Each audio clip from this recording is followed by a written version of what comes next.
20 years ago, when Jean Topsred moved into her home, it was located 13 kilometers from Devil's Lake. Today, she has waterfront property. This summer now, my trees went down here. She's not alone. This subdivision used to be surrounded by fields. Today, it is an island.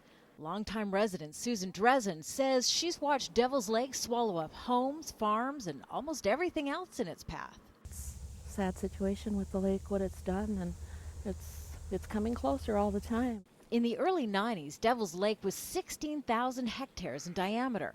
Today, it's grown to 76,000 hectares. In fact, it's so large, meteorologists say the lake now has its own climate system. It's even threatening train service from Chicago to Seattle. The tracks were raised once, but the water has again overwhelmed them, so they'll be raised a second time.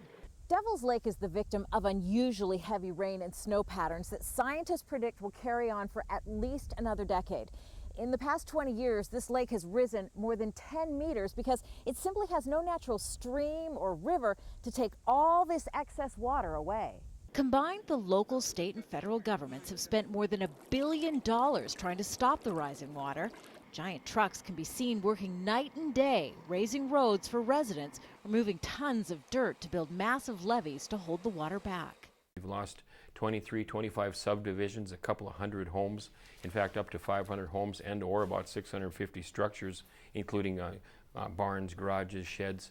It's dealing with it every year, and we're losing tax base over it, and it's been devastating on the shoreline, and again, this is a disaster that just absolutely will not go away.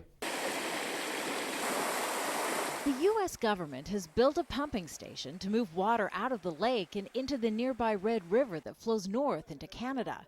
But Canadians have their own concerns. For the past 100 years, Devil's Lake has been filling up with residual pesticides and fertilizers from local farms. Canada says the contaminated water isn't welcome in Lake Winnipeg, where the water ends up. Half of the phosphorus in the Red River Basin is associated with agricultural activities in North Dakota in the United States. It does raise a lot of passion in people. It's difficult for us to do much about Devil's Lake, considering that it's a situation that's coming out of the States.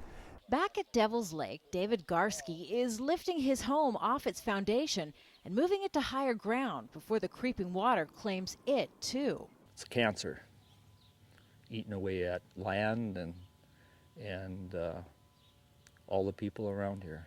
Officials admit it would have been easier to move their population than to try and protect it against this, but no one expected Devil's Lake to grow so large. Now, with major investment in place, residents say they have no choice but to struggle on, protecting what is left of their community. Kimberly Helkett, Al Jazeera, Devil's Lake, North Dakota.